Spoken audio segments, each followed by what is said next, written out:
remember, we mentioned before that we communicate for so many reasons, and we communicate for varied reasons or for varied purpose. Okay.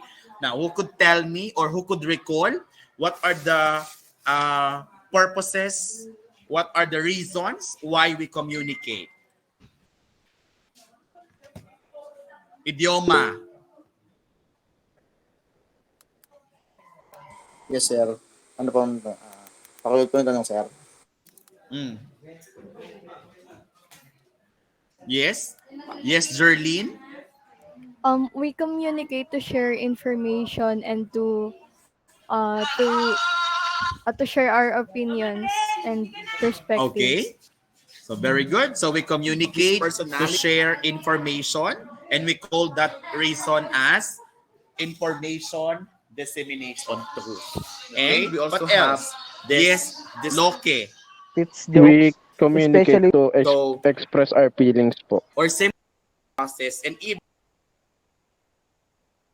okay, very good. We communicate to express our feelings, or we call that one as for emotional expression. What else? Yes, Miss Bertudes. Sir, we communicate po to have a mutual understanding with other people. Okay, to have a mutual understanding with people or to establish relationship, o ang tawag natin dyan for social interaction. So we communicate for social interaction. Yes, Keith? I think we communicate since we express what we need or want, and we also establish relationship with communication po. Okay, so for interaction, for information dissemination purposes, for emotional expression purposes, for interaction, for social interaction. So basically, we communicate for various reasons and for various purposes. Thus, it is very important. Thus, a good communicator, you must be able to coin your message to coin your message based on your intention. Okay? So meaning to say, we have to utter only intentional message to our receivers or to our audience or to our listeners. So as such, this afternoon we'll be talking about the different communicative styles, communicative context, the communicative acts, and of course, the communicative types. So before our communicator would be able to establish the purpose why he or she is communicating, it is but important that he must know the style of the communication that he is going to do. Okay? So if we talk about communicative style, we have here communicative style or simply speech. Or if we talk about speech, we also mean here the utterance or the message, the communicative message that you want to deliver to a group of audience. So the speech refers to an informal or formal talk given to an audience. Thus, giving a speech allows you to address a group of people to express your thoughts and even your emotions. So sometimes through communication or through the utterance of a speech, we'll be able to express our thoughts, our opinions, our feelings, information, etc. And under your communicative speech or communicative, we have here the communicative style.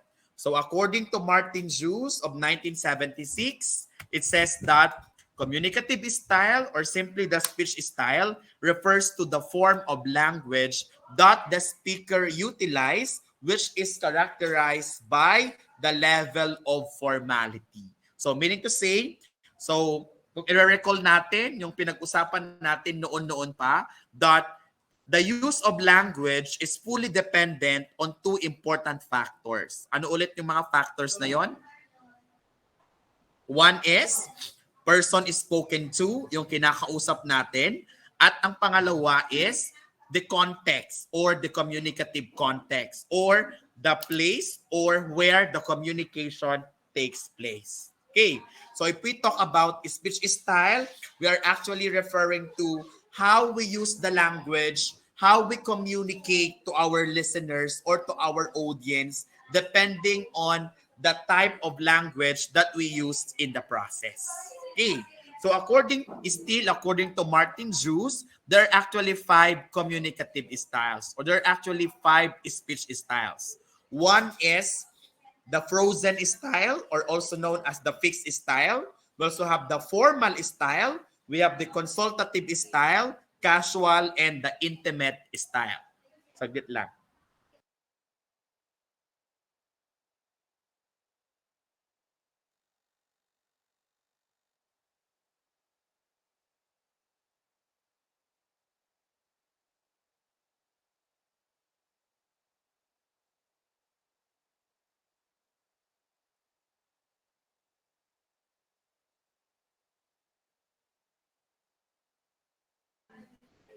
Okay.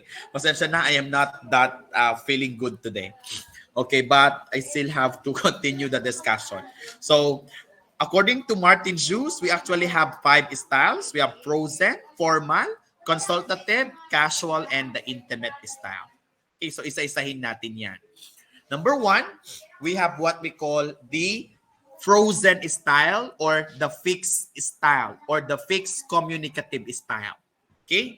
So, kindly read idioma.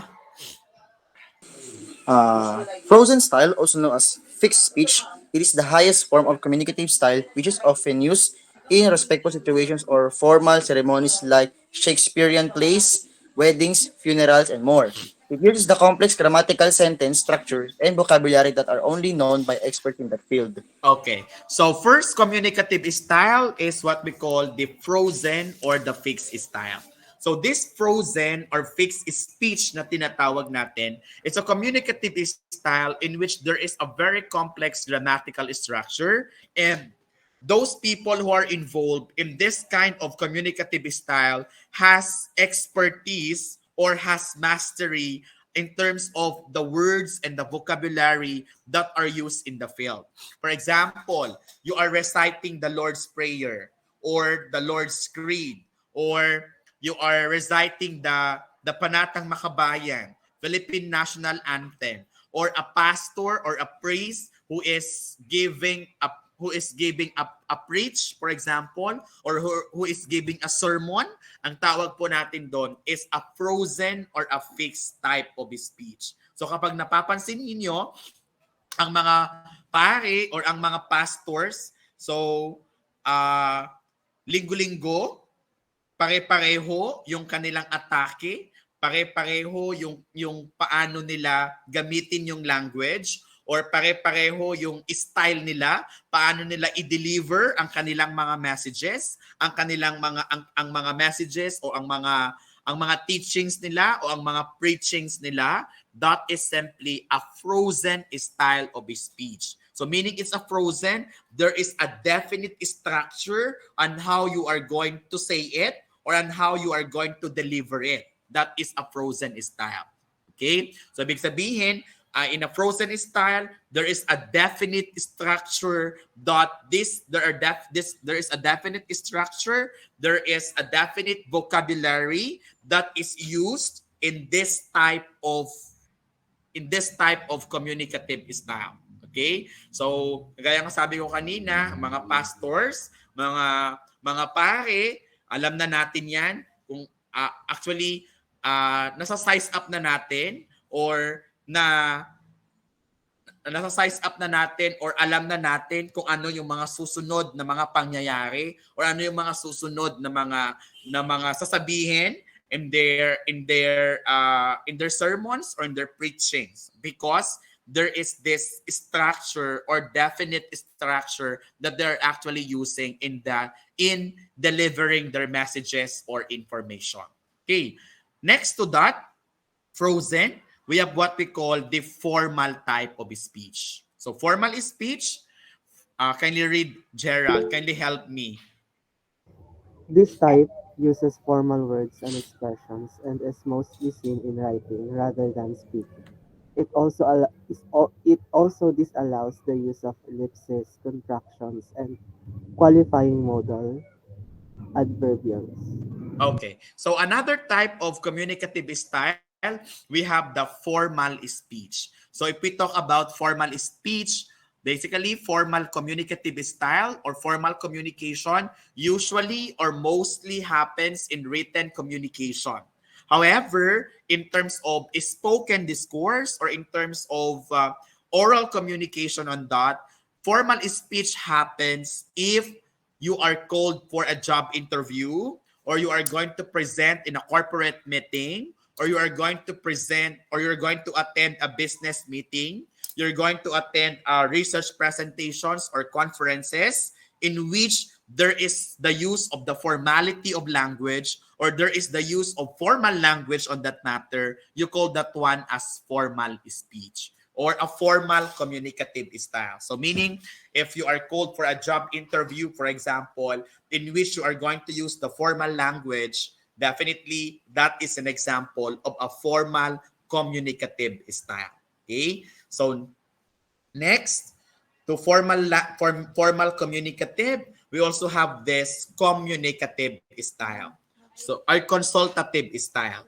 So consultative style, can you read, Rosemary? Consultative style, the third level of language. It is basically unplanned speech, since the speaker uses the participation and feedback of the listener. The speaker will supply background information, while again, the listener participates continuously. Okay, so another communicative style is the consultative style. So if we talk about the consultative style means there is this consultation, or there is this validation coming from the or coming from the listener, or coming from your audience. So sa madaling salita, if you're attending an open forum or a question and answer discussion, or you are attending a lecture discussion, then all of a sudden, the speaker will ask question, or the speaker engages the listener to have a maximum participation, then that is a consultative style. For example, just like this, okay? And then all of a sudden, the teacher would ask question, and then you you participate or you answer the question. You're also supplying information. Not at all times the speaker supplies the information, but also the listeners or the audience are also given the opportunity to give also their responses, to give also information, to supply ideas, or to supply additional information. Ang tawag natin doon is consultative style. Usually, open forum. Ayan. If there would be a question and answer, or there is a maximum participation coming from the audience, you call that one as the consultative style of communication. Okay. And next to consultative, the fourth level of language, we have what we call the casual style. Oh, can you read what casual style is? Yes, Alexander. Casual style, also known as informal style. It is usually used between friends or even insiders who have things to share. In this type, there is free and easy participation of both speaker and listener.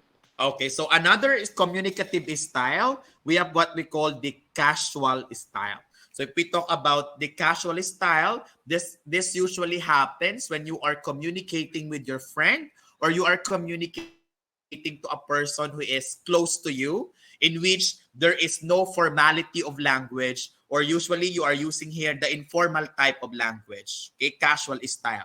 So big sabihin, you are actually using language that is exclusive to your group, just like the sociolect, or you use slang, then basically that is a casual style. So for example, dalawa kayong magkaibigan, nagbumurahan kayo, yung mura ninyo sa isa't isa, walang impact yon sa receiver mo. Okay? Walang impact yun doon sa kausap mo because you are within the casual space. Because you already have this established relationship, or you already have this mutuality of understanding. That's why the language is no longer a barrier between the speaker and of the listener. Okay? That is in the casual stance. For example, you are very close with each other, kahit magmurahan kayo dyan, walang samaan ng loob yan. kahit magbardagulan kayo, kahit ang mga salitaan ninyo ay mga informal na wika ang ginagamit natin diyan, at the end of the day, wala yung impact doon sa ating receiver. Okay? However, if you're going to use the same language that you use to your friends, to someone who is not close to you, or to someone who is not even regarded as your friend or a casual friend, then basically that may create a different impact. That may become negative, or some point that may be the cause of disagreement, cause of misunderstanding, cause of communication lapse, or cause of communication breakdown.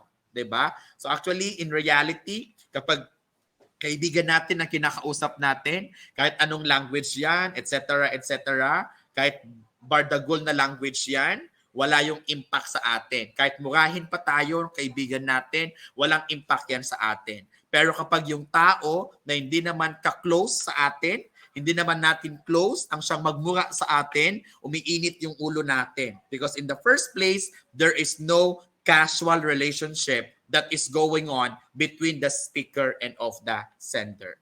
Speaker and of the listener. Okay? That's casual style.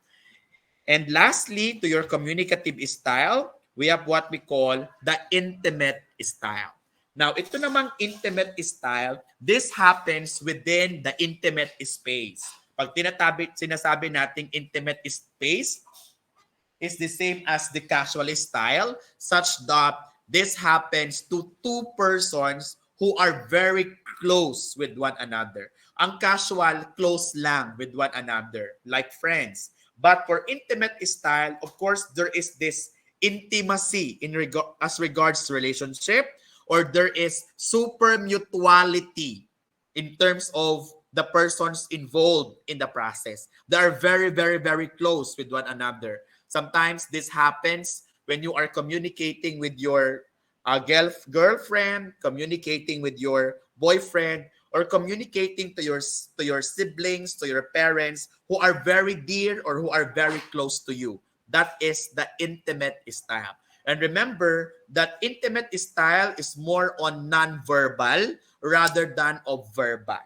Okay? So there is in an intimate style, there is this economy of words, but there is this high chance on the use of non-verbal communication. Okay? So for example, yung what if self-talk po, sir?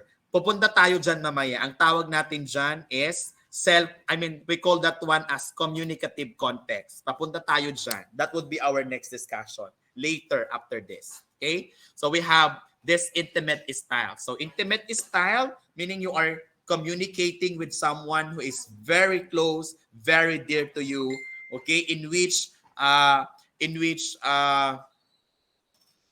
most of the time you are using your non-verbal rather than of your verbal. Okay? So minsan pag hinawakan na lang yung kamay mo, kahit walang verbal yan, alam mo na yung message noon. Inakbayan ka, mayroon ng message yun. Okay? That is intimate style. So there is this economy of words, but it is more on non-verbal action.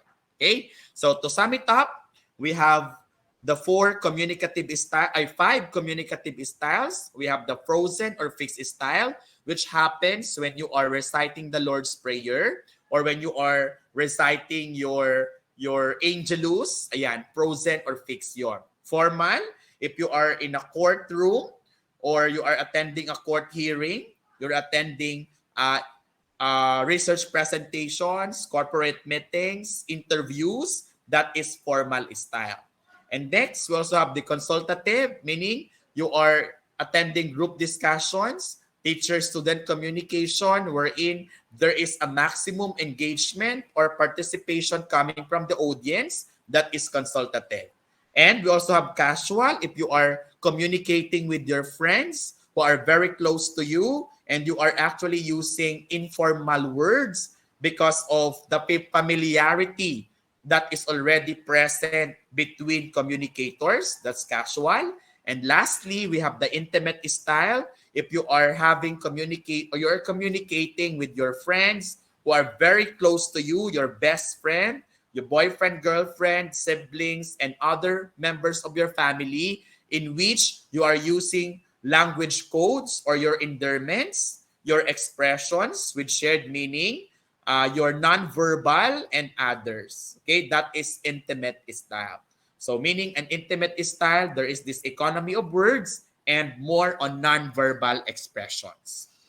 Now, we go to the speech context. This is the question. This is uh, yan, ito na siya, Jessica. Now, we go to the speech context. Now, if we talk about speech context refers to where the communication happens and how the message is relayed in the whole communication process. Remember that as we mentioned before, if we talk about language use, we always refer to two important factors. One, the person na kinakausap natin. Yun yung tinatawag po nating style. Kung yung kausap natin, for example, ay prospective employer natin, of course, gagamit tayo dyan ng informal style.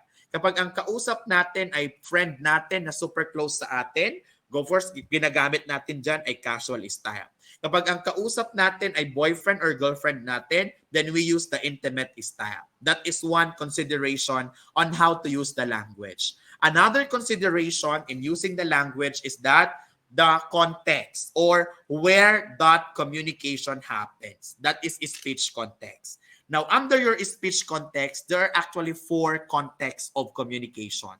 One is intrapersonal. Yan yung sinasabi ni Jessica na self-talk. We also have interpersonal. We have public communication. And we have mass communication. Okay. Now, we start with number 1. We have the intrapersonal communication. Oh, Jessica, can you read? Intrapersonal. Ay, intrapersonal, the communication that happens within oneself.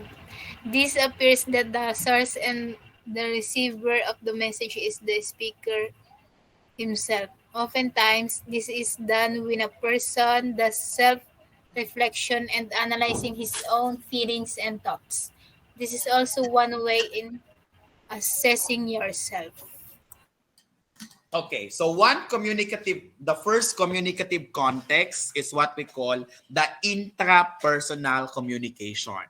Now, from the word itself, intra means self. So meaning, if you are speaking to yourself, if you are the source of the message, and at the same time, you are also the receiver of the message, or you are the sender, and at the same time, the receiver, or the speaker and the receiver, that is what we call intrapersonal communication. Or simply, if you are talking to yourself, that is intrapersonal. Again, intrapersonal means if you are this happens when you are having self-reflection, if you are having self-analysis, if you are having self-evaluation, then intrapersonal happens. Pero if you are talking to yourself without any reason at all, then perhaps you have to go to a psychiatrist, or you have to go to experts. Perhaps something is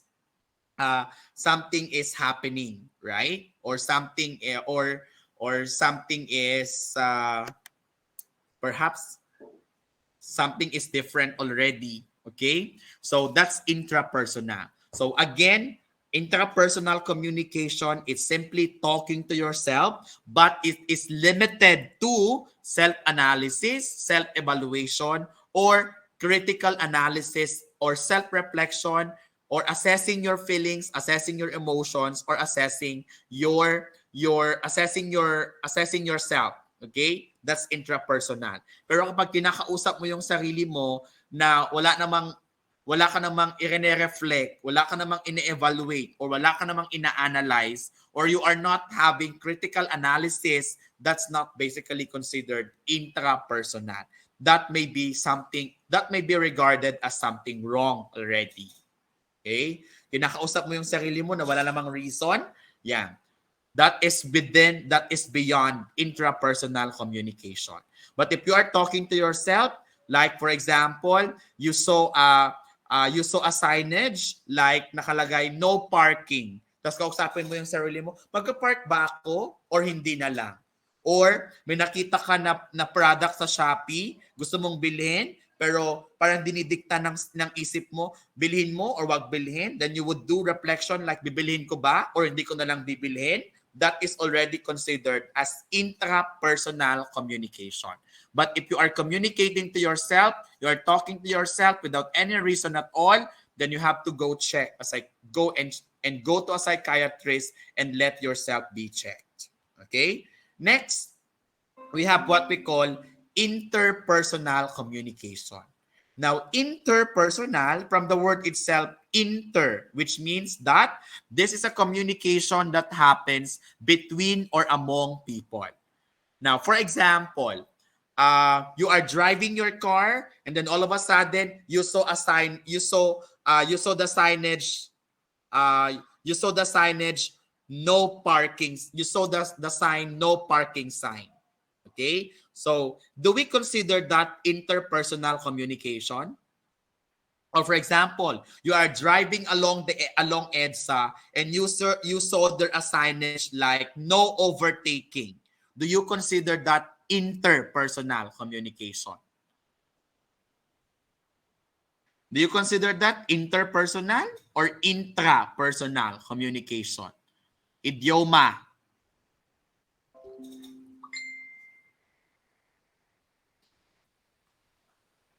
Hello?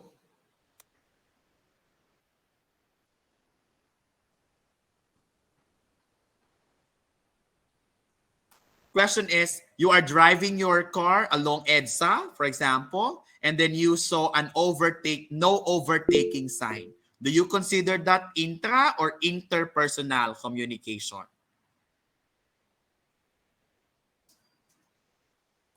Yes or Julio? Intra po. Ha? Intrapersonal po. Why intrapersonal? I don't have anyone who can talk to. Natingin lang po sa sign. And iniisip ko na hindi ako mag-U-turn since nakita akong may sign. Okay. Sige. Virtudes? Ganun din, sir. Intra rin. Yes, Bides?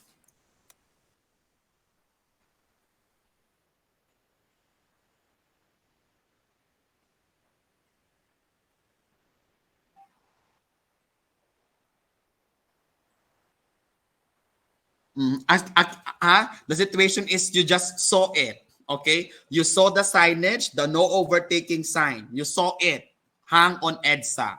Oh yes, Jerlyn. For me po, interpersonal. Kasi it is like a communication between you and the one who made the signage. Okay, definitely that is interpersonal. The signage itself, that is the sender, okay? And you, the one who's driving your car, you are the receiver. But once you process it, ibig sabihin, once you reflect onto it, then that would become intrapersonal communication. But basically, signages, communication from signages, that's interpersonal. Pag may nakita tayo doon, no parking, that no parking sign, that is the message. Okay? That is the sender. Okay? And you are the one who saw it. He is the receiver of the message. But if you process into it, then nakita mo, tapos pinoseso mo, na sinabi, magpa-parking ba ako or hindi ako magpa-parking? That is where intrapersonal communication takes place or happens. Okay? So interpersonal, it's actually categorized into two. We have dyad and we have your small group communication. So if we talk about dyad, meaning it happens between two persons. And in that case, in the scenario that I gave you, the communication happens between two. One is the signage, the one who made the signage per se, and of course, the receiver of that message. Another is we have the small group. This happens if the communication happens among people, more than 3 or more, but not over 12. So meaning, if the communication, for example, nag-Bible study, tapos yung makikinig sa'yo ay lima lang kayo or anim lang kayo sa grupo, o small group ang tawag po natin doon ay small group communication. Basta 3 or more but not more than 12, ang tawag natin is small group communication. Okay. Next, if the communication takes place to more than 12 or 13 and more, ang tawag na natin doon ay public communications. For example, if you go into if you're going to attend a presidential rally, for example, or you're going or a lecture discussion of more of 50 person, or you're going to attend as I mean you are going to attend mass, you're attending mass every Sunday of more than 50 members of your congregation, then that is already example of what we call public communication. Public kasi marami ang makikinig. There is a bigger number of people or listeners of the message or of the information. So that's public communication. You're having lecture discussion to 60 students. You're going to have demonstration to 50 to 40 viewers, for example. That is public communication. And lastly, a last context of communication, we have what we call mass communication. So if we talk about mass communication, there is also known as a mediated type of communication. Why mediated? Because it seems like there is something in between, or there is something that stands between the sender and the receiver as the passing of the message. For example, you're going to give the message but through text message, through your social media, through the radio, through the television, through the newspapers or magazines, or any channels on that matter, you call that one as mass communication. So meaning to say, there is no such face-to-face between the sender and the receiver, but there is something that stands between them, which is called as the mediator of the process. Ang tawag natin doon ay mass communication. Just like what we are doing at present, this is an example of mass communication. We are not communicating face-to-face. We are not communicating physically, but I am delivering my message through a mediated form of technology, and we call that one as mass communication. So meaning, mayroong nag-i-stand between or nag-i-stand at the middle of the sender and the receiver. We call that one as mass communication. Okay? So to wrap it up, we have 4 contexts of communication.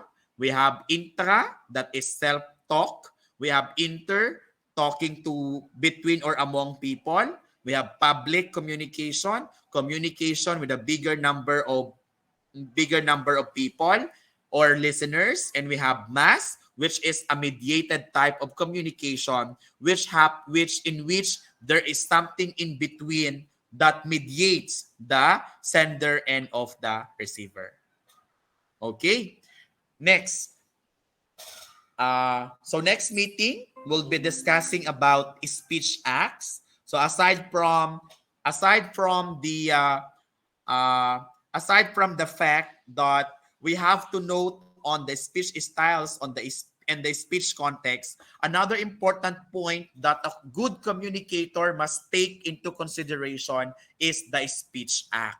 Pag sinasabi po nating speech act, in every utterance, in every statement, or in every communicative message that we utter, there could always be 2 meanings. One is the intentional meaning of the utterance, and the other is the unintentional meaning of the utterance. So meaning, sa bawat binibigay natin ng mga messages, sa bawat ibinibigay natin ng mga utterances or mga statement, meron siyang literal na kahulugan at meron siyang hidden or meron siyang unintentional na mga meaning or unintentional na interpretation as regards our statements. For example, if your classmate would enter the classroom and then all of a sudden he says, "I feel cold," there could be 2 meanings on that. One, the literal meaning could be he feels cold, nilalamig siya. Or the unintentional meaning could be he is sick, or you need to turn off the electric fan,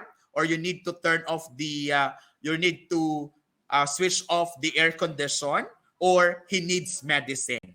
Okay, so those are what we call speech act, which is grounded on the speech act theory. Okay, so that will be our discussion next meeting.